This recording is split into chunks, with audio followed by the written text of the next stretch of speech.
Hi everyone, I'm Jo from Country Cow Designs, and in this short video I'm just going to show you how to adjust my Deyjon bucket bag pattern to add a crossbody strap and also turn it into a backpack. So normally you've just got the shoulder strap for this one, but we're going to add a crossbody strap that can be detached and turned into a backpack. So I'll just show you how that looks.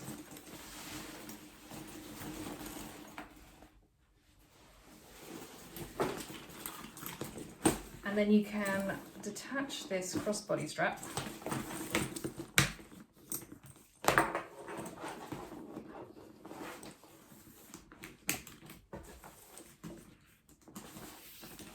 and you can then wear the bag like this as well.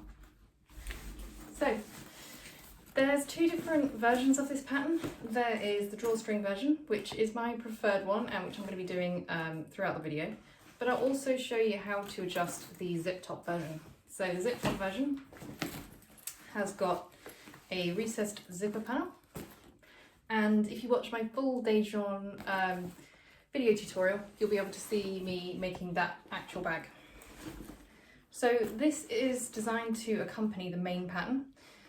You'll need to buy the pattern if you want to actually make it alongside me, and this short video is just going to be for the adjustments if you do want to convert it into a convertible backpack crossbody.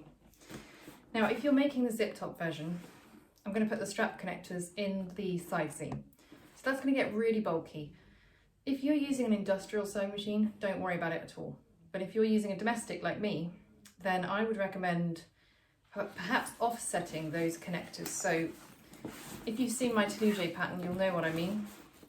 You simply move the connectors an inch away from the seam, and you do the same thing on the back one so that they're offset from the seams, and it makes sewing it and top stitching it much easier. The other option is to use cotton for the top and for the connector, but you may not want to do that. It depends what materials you want to use. This one is always my preferred version. I love the drawstring version, but I am aware that setting grommets can be an absolute pain, and so a lot of people just prefer the zip top version for that reason, and also some people just prefer the shape and the style of it. So if you have any questions, just let me know in the comments, and if you'd like to stay up to date with my new patterns that are coming out, then make sure that you subscribe to my channel. So for this adjustment, you're going to need a few different things. So if you're doing the drawstring bucket bag like me, you're going to need 2 gate rings. Mine are 1 1/4 inch, but you can use 1 1/2 inch. That should be absolutely fine. You don't need those for the zip top version, but instead, if you're doing the zip top version, you're going to need 2 D rings that are 1 1/2 inches wide. If you want to use smaller ones, that's fine. Just make sure you adjust the size of the strap connector later. And then whichever version you're doing, you're going to need 2 1-inch swivel clasps, 2 1 1/2 inch swivel clasps, a 1 1/2 inch rectangle ring, and 2 more D rings. So I'm using 1 inch here. If you want to make them bigger, again, you'll just need to change the strap connector size, but I'm using 1 inch for that. So when it comes to making your handle, you're going to follow the instructions in the pattern. The only difference is that you need to hide this raw end because we're going to attach it to these clasps. So when you're making your handle normally, you would fold this over and then fold it to create 4 layers. Instead, you're going to fold each of the short ends in and then fold everything, and what you'll end up with is no raw edges. So that's the only difference for the handle. I would also recommend just cutting it a little bit shorter. So I cut mine at 27 inches long by 6 inches wide. Once you've cut that out and created it, you're literally going to fold it over the lobster clasps and rivet it in place. You can of course sew if you'd prefer, but that is the only change to the handle. You're also going to need to make a crossbody strap. So I haven't shown how to make the crossbody strap in this video because it's in so many of my other videos. If you aren't sure how to make one, you can just check out my Toulouse video, which I'll link, and in that I'll show you how to make the crossbody strap from scratch, and also I'll show you how to make a two-tone one like this, if you want to make a two-tone. If you want to make a standard one, you just need to follow the instructions in this pattern for the handle for how to make just a standard strap.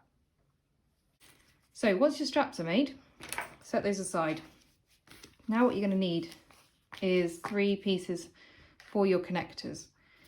So whatever size D-rings you're using, you can use 1 inch, or if you want to, you could use slightly bigger.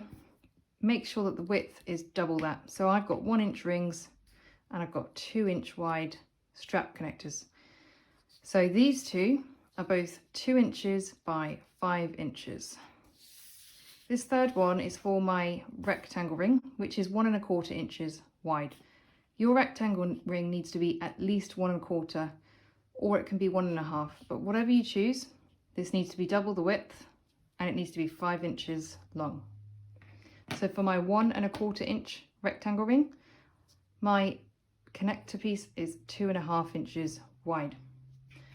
So the first thing we're going to do is draw a line down the center of each of these.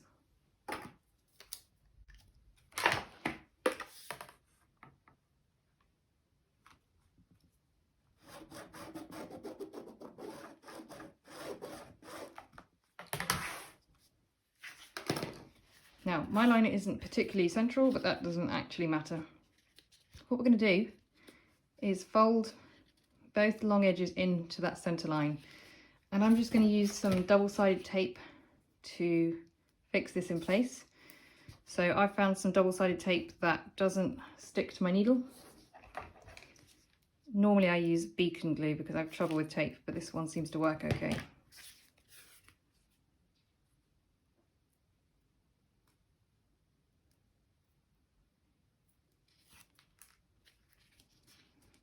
And just fold it into your center.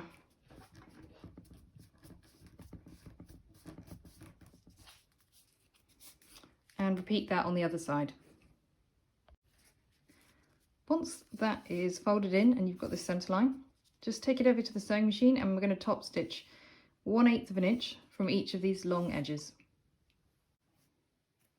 Now that's done, I'm just going to put this through my rectangle ring, and I'm going to just baste this short end closed to keep it in place. Next, I'm going to do the exact same thing with these two, but I'm going to do it with my D-rings. So when you finish with that, you should have everything ready like this. Just make sure that your seams are on the inside, that you haven't done it right sides together, and just set the 2 D-rings aside. Now you need to complete the pattern up to page 9, but when you get to step 3 on page 9 you want to stop, and that's where we need to make the adjustments. So what we need to do is take our top trim, piece A, and attach this to it. So just find the center of your top trim to start with. Okay, and we want to place this 1 1/4 inches down in the center. So what's easiest is if you mark the center on both pieces. Okay, so I've marked the centers on both, and I'm just going to put a little bit of double-sided tape on the back of this. Now what you want is for the fold here to be on your 1 1/4 inch mark, and then for this to be centered. And now what I'm going to do is I'm going to go and stitch this into place. I'm going to go probably 1/2 inch down from here. What I want to do is be able to fit a rivet in just here and sew a box here. So there it is sewn into place, and what I should actually have said was when you were top stitching these edges to do it with a 1/4 inch seam allowance, that would then have allowed me to do this with a 1/8 and it would have looked a bit neater, whereas at the moment I've had to kind of do it with a 1/16 and it just doesn't look quite as neat. So the next thing I'm going to do is just place a rivet just here to hold this nicely in place. Okay, so that's all ready for us to do the next step. We're just going to attach that to the back panel, which is pattern piece B. So just place that right sides together like you would have done, and I'm going to sew that together with a 3/8 of an inch seam allowance and then top stitch it. So don't trim that, it's always good to have a little bit left behind. And if you're using a directional print, make sure this is facing up right now, because what we want is for this to be at the top of the bag. So when you're sewing this bit, I recommend using a hump jumper as you go over these sections just here, just to make sure you don't skip any stitches. And also use a matching thread, so if you get any stretch going on, then you won't be able to see the stitches showing. Whereas if, say, I'd used white thread, I would have been able to maybe see those stitches just there. And then when we top stitch through this, it will just make sure that it holds in place and that any stretch stitches are hidden from view and they're reinforced.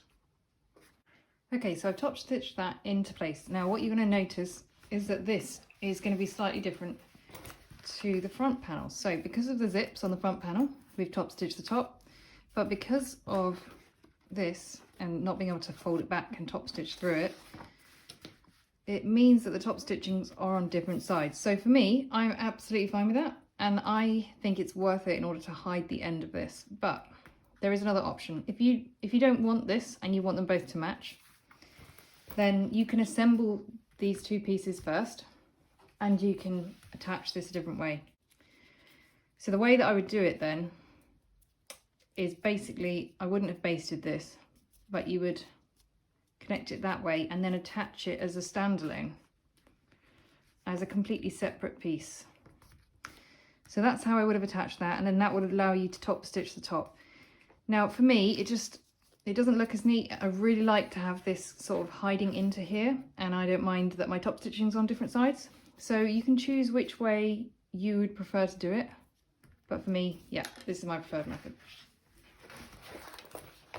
Okay, so for the next step, you need to grab your base accent, piece E, and we're going to want to measure 1 inch from the top and grab each of these, and we're going to attach them onto here on each side. So I'm going to do mine probably about 1 1/4 inches from here to the fold. And I'm just going to stick those in place with some double-sided tape. Okay, so those are both stuck and clipped into place, and all I'm going to do is punch a rivet through just here, quite close to the D-rings, and then I'm going to baste it into place just along this edge. For now, I'm leaving these long. I might trim them down a little bit, but you do want to make sure that they're longer than the pattern piece. It's really good for straps to sort of have some extra strength that way. So that's my connectors all done. So when I'm placing my rivets, to get them nice and close, I've been using this template that I got, which is from Piera. But what's really good, I find, is that I can kind of butt it up against the D-ring, and then the very top hole is the perfect placement, and my press can fit in there really nicely, so that's been working really well for me.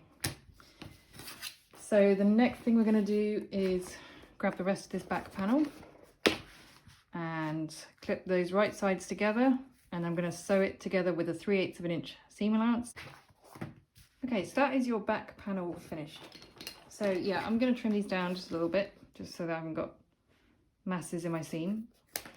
But I have found in the past that if you don't leave these long, then you can have them tear later on, which is really bad. Now, if you're wondering why the rings aren't slanted, it's because we're using swivel clasps. So when these are connected, they don't need to be slanted because they'll just connect like that. And this is going to work by putting the crossbody strap through here and then clipping onto the other rectangle ring. And that's how you end up with your backpack straps. So for those of you that don't want to have the top stitching different, I'm just going to show you how to do that differently. So if you want to do the alternative method on the back so that your stitching matches, then we can attach the strap connectors separately rather than hiding it into this edge. So I'll show you now how to do that. This is 3 inches wide by 4 inches tall because I'm using a 1.5 inch rectangle ring. So for this rectangle ring, you can go down to a 1 1/4 inch if you want. Just make sure, whatever you're using, that this 1-inch swivel clasps go through nice and easy, because your strap is going to have to go through here. So what I've done is I've drawn a line down the centre. Now I'm just going to pull those 2 long raw edges in.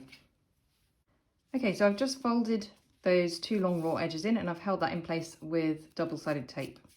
So the next thing I'm going to do is I'm going to mark 2 inches up from one end.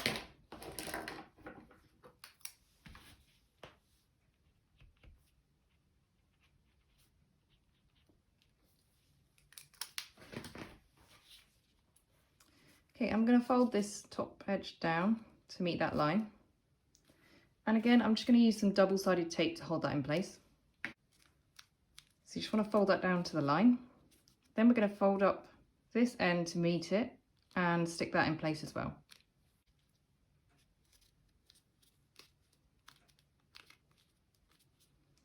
So you should have all of your raw edges enclosed now.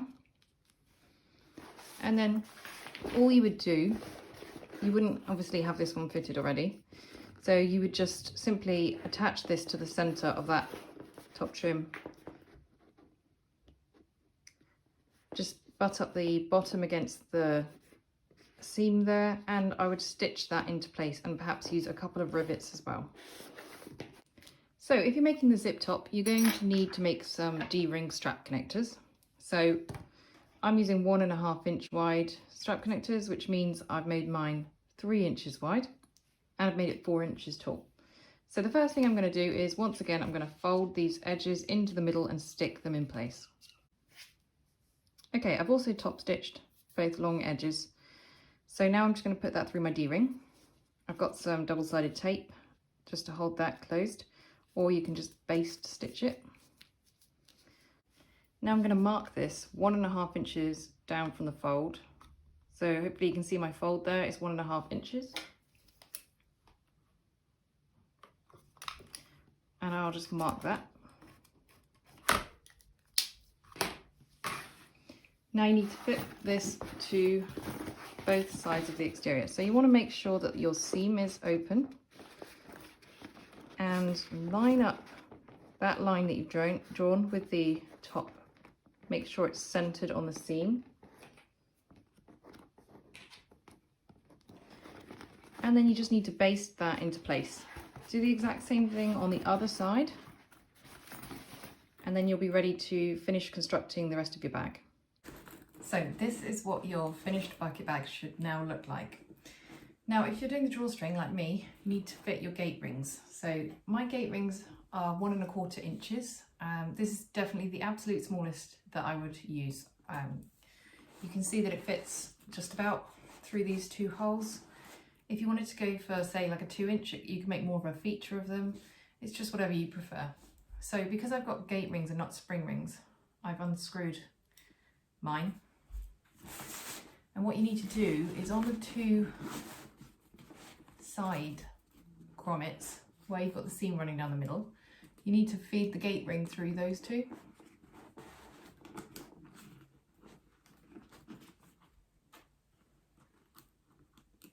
If you've got a spring one, it'll have a spring like this, like on your hooks, and you can just snap them straight on. Just depends what style you've bought.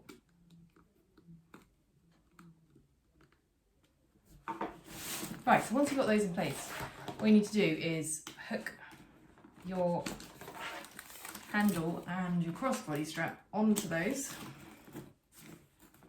and that will give you your bucket bag. So the crossbody strap will be the same. Or if you want to use it as a backpack, then you need to attach one of your clasps to this D-ring, and then what you're going to do is feed it through the rectangle ring at the top, and then clip it onto the other one, and there you have your backpack.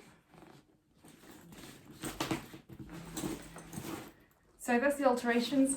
Personally, I think it works best on the drawstring version, but you can of course do it on the zip top version as well. Just watch out for those bulky seams. You might want to offset your connector. It's really up to you, depends what machine you're using. and also what material you're using, because if you're using all cotton, you'll probably be fine. But if you're using all cork like me, I don't think my machine could make it through there, so I'd have to offset them if I was going to do it, or I'd make them out of cotton. So I hope you've enjoyed watching this video. Let me know if you have any comments.